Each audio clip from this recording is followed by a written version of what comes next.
Good morning, good morning, good morning, everyone. So I've changed locations today, and I gotta tell you, I feel like someone is over my shoulder watching me. I don't know why. It's just a feeling that I have today.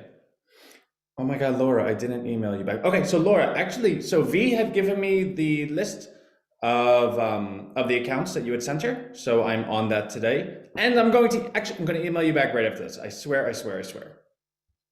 Laura, I love you. Sorry. And the great thing is, it's almost like I remember when I was well, actually, I compare a lot of what we do to my experiences when I go out to eat. And oh my God, out to eat. I can't remember the last time we did that. I think it was for our 1 year anniversary because it was like a special occasion.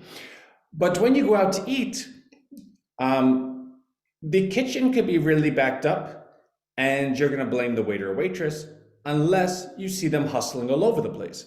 If that waiter or waitress, for whatever reason, is not around, or they're like, you know what, I know the kitchen's so backed up, so let me go take a cigarette break. Or I know the kitchen's so backed up, let me do something. Even though it does not change the results at all, because the food is still getting to you at the same exact time, you believe that that it was their fault because they were lazy, that if they were just working harder, they could have cooked the food or something, right? Like, and even still, they might have been in the kitchen looking at the chef saying, come on, come on, come on. So even if they were doing something that actually did increase the performance, like got the food to you sooner, the fact that you couldn't see them doing it allowed you to come up with, my food's late, I don't see the waiter, 1 + 1 = that person is, I did, Frida, that person's being lazy. Which is why everyone always loved bartenders. I always believe that, right? Because a bar can be as busy as a bee, and you could sit at the bar and you could actually not get a drink for 10 minutes, 15 minutes, and be okay with it because you visually see the bartender running around. And especially if the bartender comes over and goes, I'm super busy, but I see you, please bear with me. Now you're totally okay. And even if your waiter said that to you, we're super busy, please bear with me, the fact that you can't see the waiter running around, it would get you upset, even though the waiter's not the one that makes the food, they're the one that brings the food. So the whole point of the story is, when people ask me, Anthony, how do you do a live every day? I go, it's not, well, I love it, right? Like, I like talking, I like sharing everything we're doing. And I also like the comfort and the protection that everything we do is not going to be perfect. But by communicating that on a daily basis, it can never get too bad. Like, for instance, if something goes wrong and you believe it's going to go right, and then I tell you went wrong a week after, you would say, Anthony, I really believe for a whole week this was going well. My expectations were this high. Now I'm upset, even though it's not your fault. Like, you're communicating this to me, but my expectations were mismanaged. I believe they were going well. And by being so public every single day, RHINO achieves two things. One, the protection that we're never going to be that far off base because we come out every single day and share an honest, state of the union. This is what's happening. Therefore, no one can ever be misguided for more than 24 hours. In any 24 hours, you can jump on the live and you can say, well, I thought this, and anyone that knows me knows I'm going to respond right here. And secondly, like the bartender, I'm always working.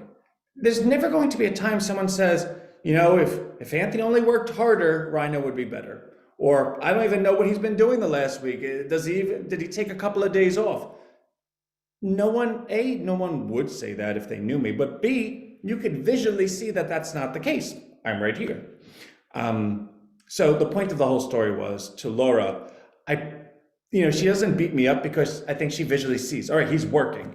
But we always had such a good, we would always email so much back and forth that I feel like I'm being a bad, boyfriend, right? Like something silly, like, I'm dropping the ball. So that's that. And on the line, or on the topic of mismanaged expectations, I've actually been kind of upset at myself yesterday and today, because it's very rare that I ever get more than one email about the same topic.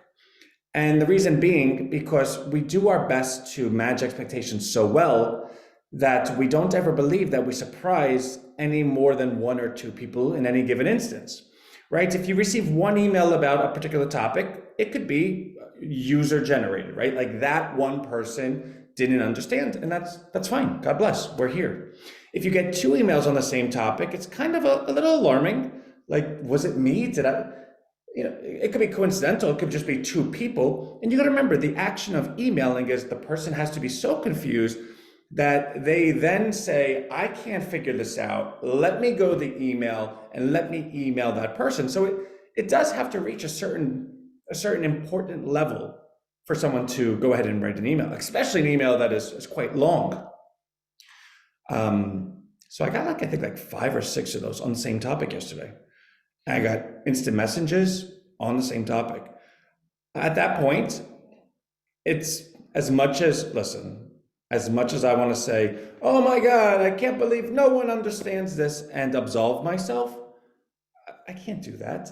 That's my fault, right? Like if that many people's expectations were mismanaged, well, who's in charge of managing the expectations? Who comes out every single day? So along the lines of, I don't think anyone could ever be so surprised, we found a way to do it. Now, as it pertains to Rhino, the way the calculation works, so the investment amount comes through from your account to Rhino's account. That is in a Stripe account. The only way to get that money out of Stripe is for Stripe to process it. In processing it, Stripe charges us a processing fee, a transaction fee of 3.9%. Now they go as low as 2.9%, and we're actively speaking to them to get it that low. Because what then happens is, so if somebody goes ahead and say $100, then $96.10, right? 3.9, whatever. $96.10 comes to Rhino. Well, now Rhino has a choice to make. Does Rhino go ahead and say, all right, let's give the $100 in Rhino anyway? Well, it's kind of like Congress, right? Like they just come out and lie to you nonstop, or just give away stuff because they kick the pail down the road. So the person 10 years from now has to deal with the evils and the lies that the people did today. And what I mean by that is, sure, I could give you the $100, but what is that doing to Rhino? I'm now giving away coin for free, right? Like I'm sending coin out that's not being paid for. Now, sure, Anthony looks great while doing it and keeps everyone quite happy, but what does that mean down the road? It means down the road, there's a whole bunch of coin that went unsupported, that all of the numbers, the entire infrastructure of the market is flawed, which is something we obviously can't do. And I believe in messaging that. Any reasonable person would say, okay, yeah, that makes sense, duh. The problem is I haven't messaged that yet.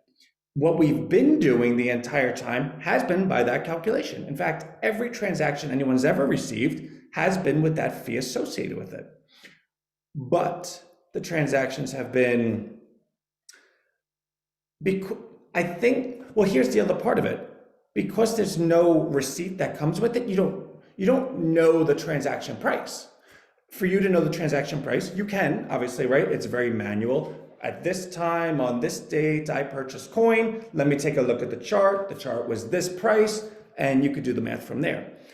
But to do that math, you have to A, believe that there's some type of dishonesty going on, or you'd have to be just randomly auditing. And in that random audit, you would then find that there's a transaction fee.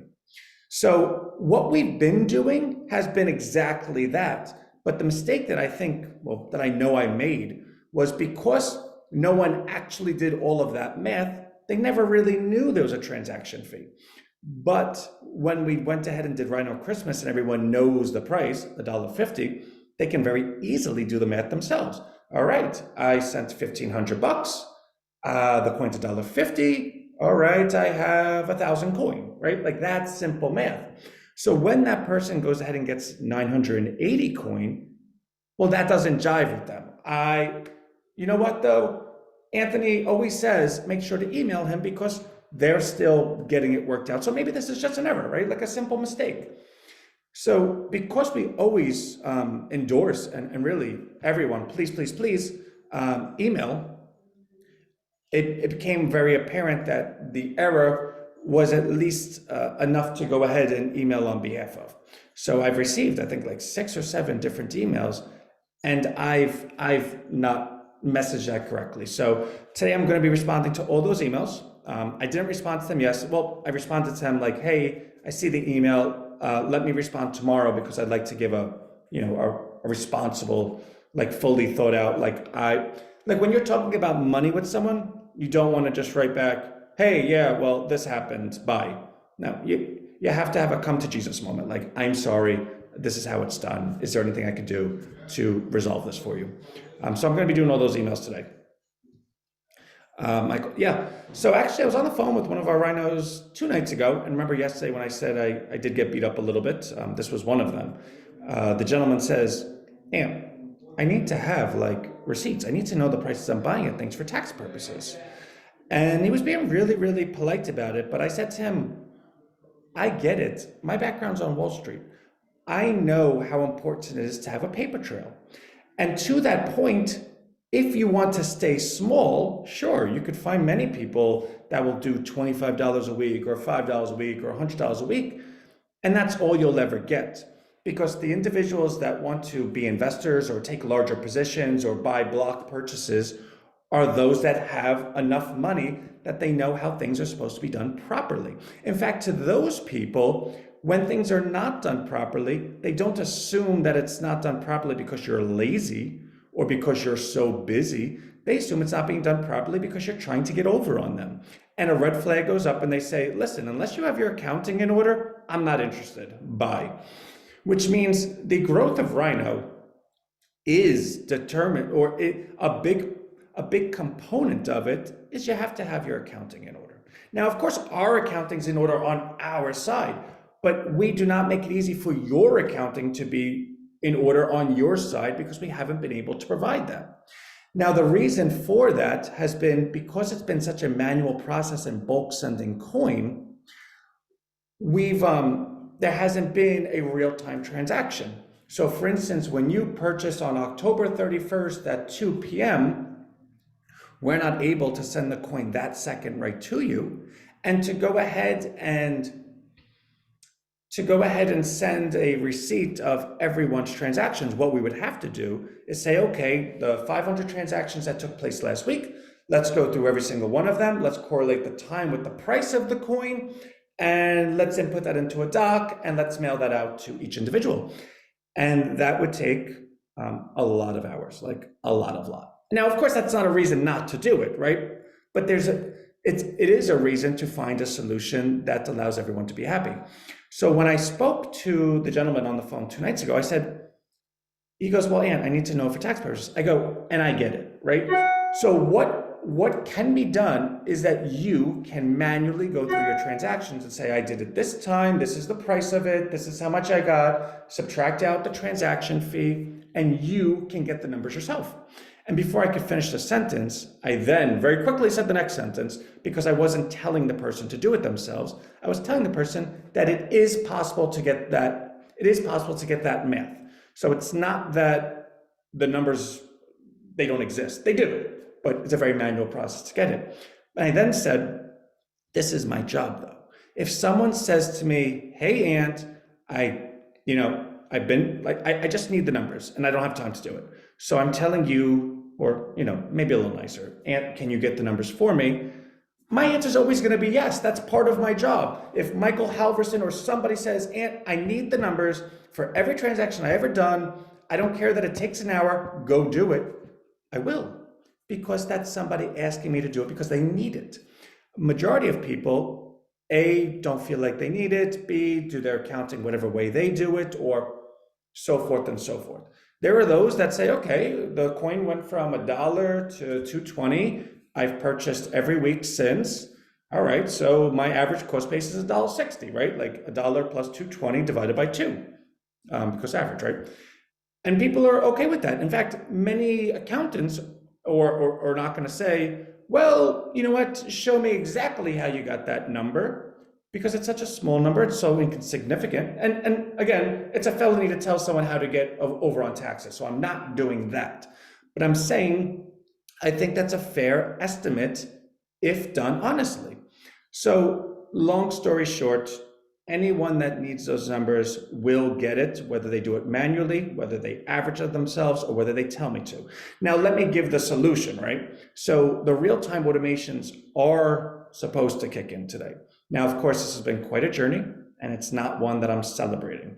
You know, in any type of invention process, there's just, like my wife was reading a book about Michelle Obama, and Michelle was like, yeah, those first 10 years were super difficult in our marriage because we had the kids and we had our careers and it was just the hardest times, but now is the best of times. And the point being, there were just some things that are difficult. They S-U-C-K, it's just not fun. And that's been the process with the bot, but every day we're on it. So assuming that the bot actually works today, or whenever it works, right? Like it's gonna work at some point. When it does, that will have real-time transactions and prices, and we'll have all the numbers everyone's looking for. So what we've essentially done is we're just bridging from 1.0 to 2.0 in the capacity that we know the numbers are there, but it's gotta be done manually, and the solution is on the other side of the bridge. So I just kind of wanted to speak to that because I do understand the concerns. And again, we are getting larger. There's a lot of money that goes in and out of RHINO. We have to have those numbers in place. So I just want to speak to that for a moment. What else do we have? Okay, so tomorrow, RHINO Street upgrade cycle launches, and it's out of this world. Now it is functional, like it's functional right now, of course, not on your side because we didn't launch it live, but I've played with it. And it just needs to be cleaned up because we have to style it better. Like for instance, all the code is right on the screen. So when you go ahead and do something and you press the button, you get the answer you're looking for, like you get the results you needed, but it's, you know, you have the code over here and you have this button over here. It's just really, really ugly. The point being, the most difficult part is getting it to function. The styling part is just design, right? That's, I don't want to say easy part because it's taken a whole week and my team is really, really good. So we expect to have that tomorrow. There's gonna be 2 new functions. One is the Chat GPT Q&A, so you can ask it anything and get the answer right away. And there's also an image search. Now I haven't played with this. And when I think image, I don't, you know, like you could go to Google and type in Rhino and rhinos come up. Is it that? Or is it if you type in rhino and it like makes a rhino? Like, I don't know. And you could say, well, Ant, it's your job to know. And I agree, but I don't want to know. Like, I like being surprised. I have enjoyed this ride so much that I sometimes, not jealous or envious, but I sometimes really appreciate being on your side of the computer as well, because I want to be surprised too. I don't want to know everything about everything. I have a competent team. They know what to do, and I want to be surprised as well. Oh, okay, Dr. Smith, yeah. Oh my God, the pictures you sent were amazing. So that might be it, honestly. And if it is, then, oh my God, like it's gonna knock your socks off. And I think I wrote in the email, knock you off your socks. I don't know if that's the correct, knock your socks off, I think is the way it's said. So, you know, oops. All right, so just, let's give the little State of the Union. 355 members, another 2 overnight. It is the all-time high after the all-time high yesterday, after the previous all-time high the day before. In the last 7 days, we've come into $46,000. Now, a lot of it's RHINO Christmas, but that's the most RHINO's ever come into in any week. That's insane, in a good way, right? But the point is, things are going. The coin is at another all-time high. I believe it got up to 220 this morning. It's in the email.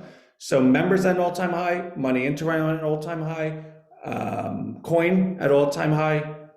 Things are good. So let's continue. And like I said yesterday, just because things are good and I'm a little insane does not mean that I celebrate. I always, and maybe it's a character flaw, I always think something's gonna go wrong. I'm always so scared that things are going good, I'm enjoying it, what would happen if it got taken away? So I spend every second of every day making sure that we constantly get better, which from a perspective of, you know, who you want stewarding is a good thing.